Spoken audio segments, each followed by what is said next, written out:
Welcome to Tabuk, a podcast about banned and controversial children's books.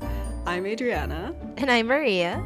Today, Yes. I want to talk about 5 times that Little Red Riding Hood has been banned because it's quite a controversial fairy tale, actually. I want to start off this podcast by telling a story about my childhood, Okay. which is I could not for the life of me say Little Red Riding Hood in Spanish. Uh-huh. So it's Caperucita in Spanish. Okay.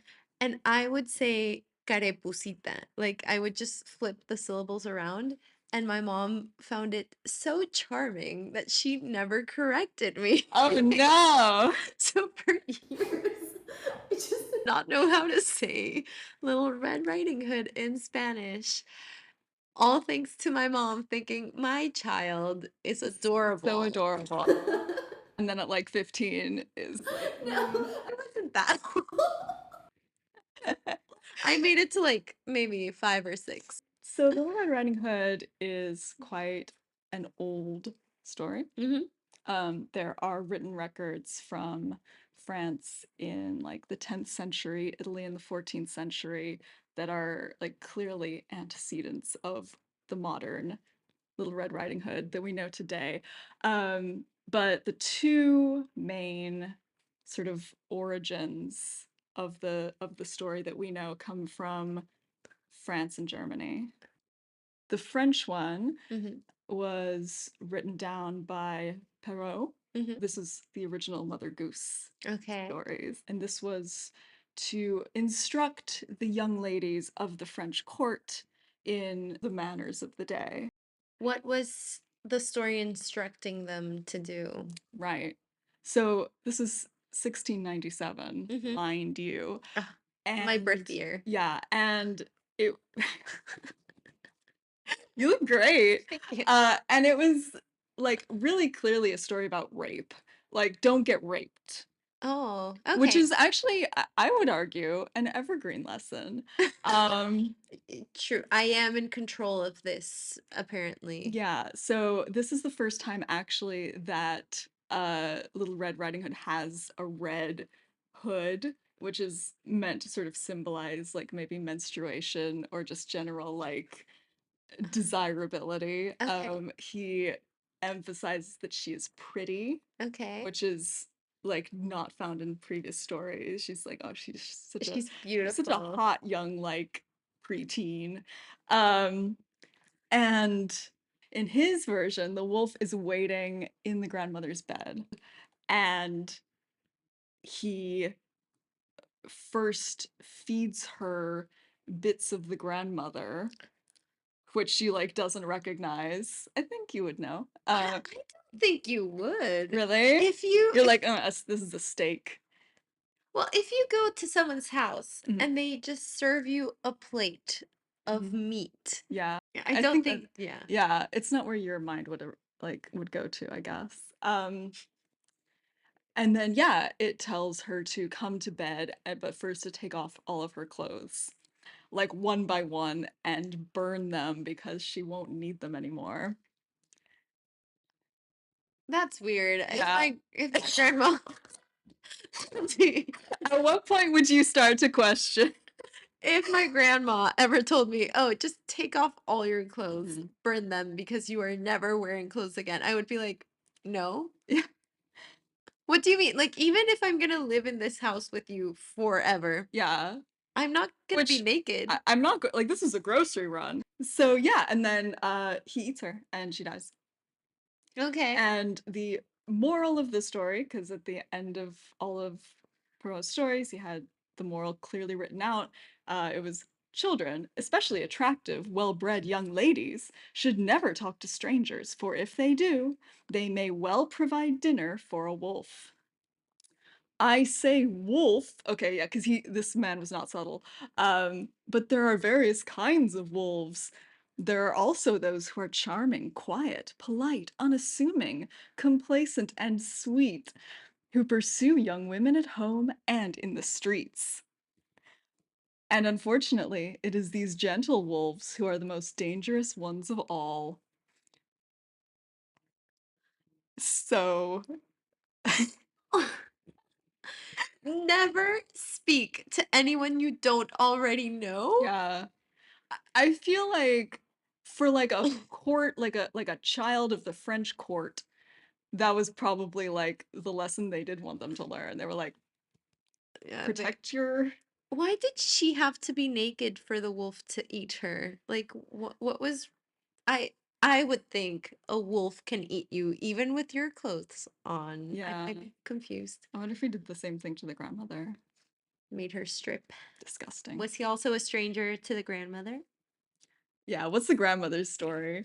Um, so that's the French version. Okay. The one that we are more familiar with, I think, is the German version, which Okay. came from the Brothers Grimm. Yeah, this was in 1812, so a little bit later. Okay. They actually published there are two stories originally in the Brothers Grimm. So the first one was based on the French story, basically. Mhm. They were like, we're gonna use that, but then they invented the huntsman who comes along and like saves Saves her. her. Yeah. So they kind of sanitized it. The second one was like a sequel, and it was How is there a sequel? All the main characters are dead. Little Red Riding Hood and her grandmother like took off like a buddy comedy and killed a wolf. Like a wolf tried to do the same thing again, and they were like, not this time. How So are they alive? Yeah, good they were rescued by the That's huntsman. true because they were eaten whole, right? Like Yeah, as a one. yeah. So yeah, they trapped it and like tricked it into like getting boiled alive, I think. It's the Brothers Grimm. But like I don't know. I want to see that. I want to see the grandmother and the little girl with like a shotgun in the woods. I think that's really funny. I'm very That's concerned. not something Disney adapt. Um, so these are like the two main like branches of Little Red Riding Hood, the French and the German. Okay. In Victorian times, it was used more as like a don't disobey your parents kind of story. And I think that's kind of how it's used today, like stranger danger or like don't go into the woods. Well, Be because careful. she goes into the woods and a man speaks to her, but it's the wolf, right? And Yeah, the it's wolf's like, like, "Where are you going?" She's like, "Oh, my grandmother's house." mhm. And he tells her to like pick some flowers, which delays her so he can get there first. How does he know where her grandmother lives? He What could have eaten another grandma. Yeah, yeah, It good was point. lucky he made it to the right grandma. Yeah, yeah. There are so many holes. Our CinemaSins ding goes off. So that's just the backstory. This is Little Red Riding Hood, Yes. like the history. Now you know what we know. Um, ban number one. It was banned by Hitler, Oh, but specifically the French version. okay. So all Patriotic. exactly nationalistic. All the French Mother Goose tales were banned because the Nazis wanted people to really focus on their like German roots, the Norse legends, those were okay, but anything from outside, this is just part of the general like cultural cleansing of the Okay. German people.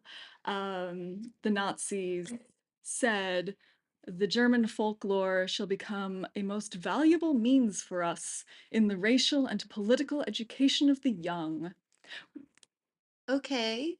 I like that the part that they missed out on was Little Red Riding Hood taking off her clothes, and that was it. Yeah, They're like, they made a lot of like folklore-based TV shows and mhm, movies around this time for children and general indoctrination. And so Little Red Riding Hood was like a symbol of the German people, and she mhm. was running through the woods with her red cloak that had swastikas on it. And she was the hero, yeah. And the wolf was characterized as a Jewish person.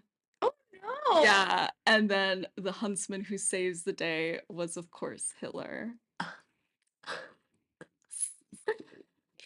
Wait, Um, did Hitler just, like, force people into illustrating a fan fiction of him as, like, the savior of a young, appealing child, yes. and then forced everyone in Germany to watch it? I feel like fascism tends towards this kind of Towards the fan fiction. ridiculousness. Yeah, yeah. Um, so that was the first time that it was banned. Ban number 2, at the end of World War II, it Mhm. was banned by the Allies, by the good guys. Well, maybe they saw Hitler's fan fiction and were like, "Actually, That's no." exactly it. They were like, this girl is problematic. Like, why? She had Why?" a romance with Hitler. Yeah. She like, the swastikas too much, not tasteful, not demure. Um, so they banned it in German schools. They tried to stop it from being published. There was this whole discourse actually at the end of World War II that like these German fairy tales were like what made the German people so violent. Because like, Oh, you know, famously the Grimm stories are very dark and violent, especially the original versions. And like there were scholars who were like that's what's wrong with Germans.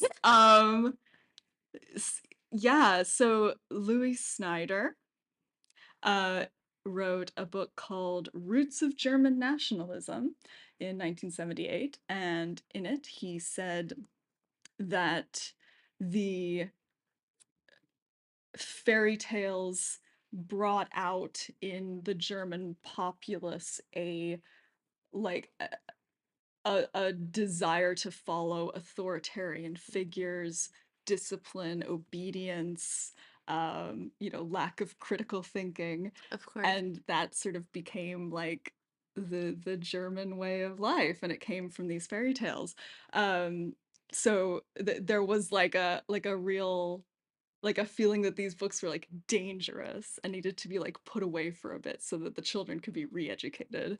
A author, a German author named Gunther Birkenfeld, I hope I'm pronouncing that slightly right, said that uh, basically fairy tales explained how, quote, how the German people were able to perpetrate the atrocities of Belsen and Auschwitz, which I think is a little strong. Like, It's a bit of a stretch in the sense that every country has has fairy tales. yeah.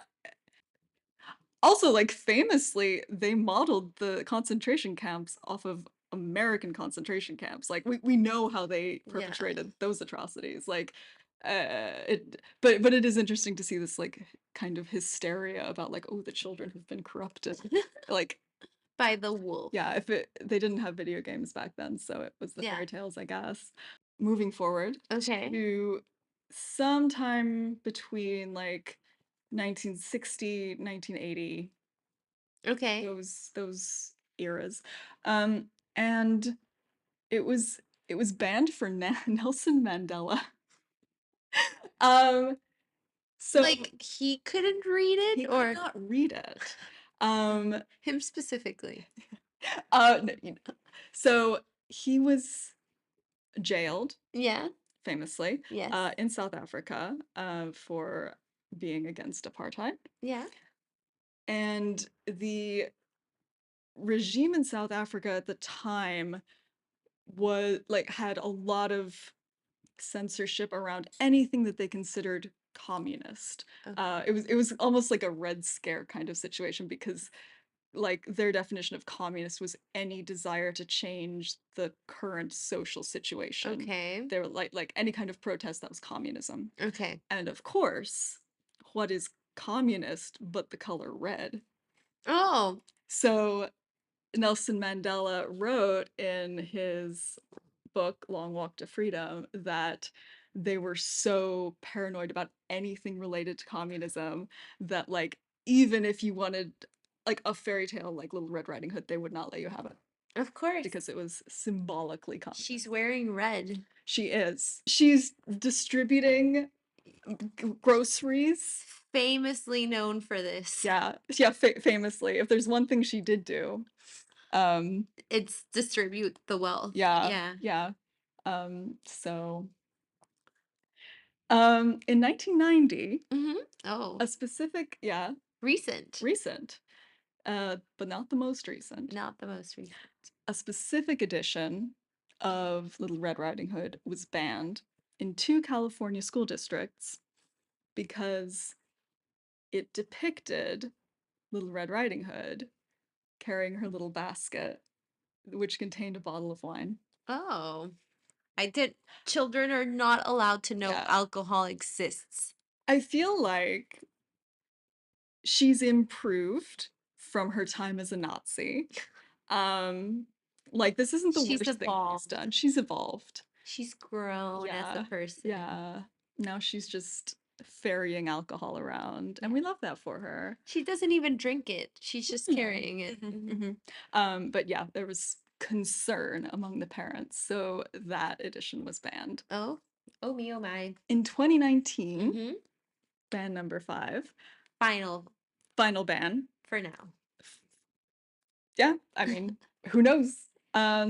It was removed from schools in Barcelona, Mhm. along with many other fairy tales, because it promotes sexist stereotypes.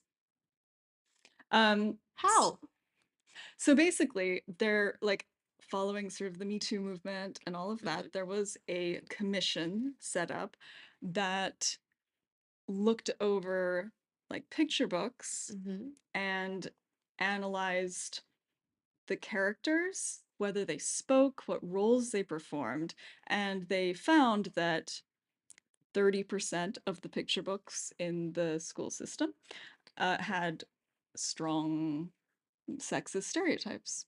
Okay. Um, okay, if you Google this, like the Daily Mail comes up, like a bunch of very not very well-meaning people are like, "Oh, they banned this innocent fairy tale." But actually what happened was they removed it in classrooms for children under the age of 6. Okay. Um, they said children, like, over the age of 6 were capable of, like, forming their own conclusions, like, critical thinking, being like, "Oh, this is sexist, but we should talk about it." Mhm. But they were like, if you're not even aware of yourself as a person, Oh. basically, you should have books that really just, like, actively promote equality. Nice. Which I don't yeah, It's not bad. yeah. I also think, like, it's kind of interesting because, at least in the French tradition, the whole purpose of Little Red Riding Hood was to educate children. Yeah. Like, it wasn't like the art. It wasn't like, here's our culture. It Yeah. was like, don't get raped. And if we no longer feel that that is an appropriate message for young children, or we don't feel like the fairy tale is communicating that message properly, then I you know, Yeah, I don't feel it ever communicated that message anyway.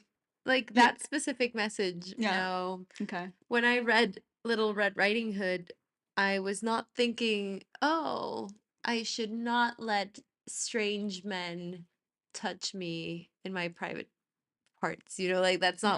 that's not what came to mind. Yeah. It was probably like, "Oh, maybe if your grandma looks really weird, it's not your grandma." Yeah. Like, if her Yeah. eyes are really big, if Mhm. her ears are bizarrely dog-like, To be fair, yeah, I feel like, there are deceptive men, Mhm. but very few of them are deceptive in that they will pretend to be your grandmother. Like, that's not usually how that works. So, maybe the same lesson can be communicated in another way. Yeah, like, Um, I don't feel that being like, "Oh, be suspicious of your grandma, yeah. she might be a man trying to rape you. Yeah, I feel like a lot of the takeaway of Little Red Riding Hood is like, how did you not notice Face that? Girl, are you blindness. okay? Yeah, face The real story is Red Riding Hood was neurodivergent, nobody noticed, and somebody ate her because of this. To be fair, someone puts on a hat and I'm like, who are you? I don't know. You could be my grandmother. The first year of our friendship, she wore the exact same hat, and then she took it off, and I was like, "Who is this Yeah. person?" I am the wolf. Um, I thought we could end this episode with a retelling Of of course, Little Red Riding Hood. I'm ready. James Thurber wrote this in 1940 in the style of the Mother Goose Okay. tale. It's called The Little Girl and the Wolf.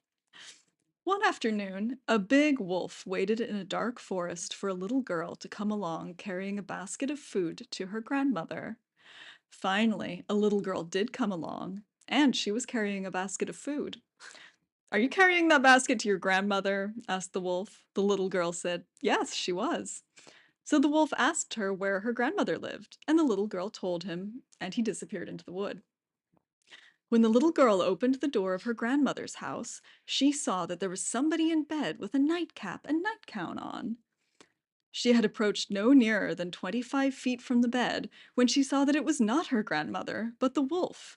For even in a nightcap, a wolf does not look any more like your grandmother than the Metro Goldwyn lion looks like Calvin Coolidge. So the little girl took an automatic out of her basket and shot the wolf dead. Moral, it is not so easy to fool little girls nowadays as it used to be. Fair. Valid. I mean, I like how he was very specifically waiting for a little girl carrying food to her grandmother. Like, At imagine last! I've been here for 40 years. like it's a little girl, she's carrying food, she's actually going to her grandfather's house. And Yeah. he's like, "Oh, boo." Thank you for listening or indeed watching if you're watching this on our YouTube channel. We're trying something new. I hope it's successful. But yeah, please also check out our other socials. They're on the screen or at tabuk_pod. Of course, yes. And now we can finally say, comment your opinions on our podcast. I feel like this is more satisfying for you than for anyone else because I do edit that out of every single episode, but I have also said it every single episode. It feels Every right. episode, we have only uploaded to platforms that do not take comments. I don't know how the internet works. I just read fairy tales. Thank you for joining. Tell us your impression of Little Red Riding Hood. How would you rewrite it? How would you rewrite it to warn young children about modern dangers? Yeah. Bye. Maybe it is time to like give it a rethink and be like, actually, how can we maybe communicate stranger danger and like be careful with weird men trying to do stuff to you Yeah. without being like, oh yeah, and he dressed up as your grandmother. Yeah. You were stupid enough not to notice. Yeah. Got drunk with him apparently and let him eat you. Like you know.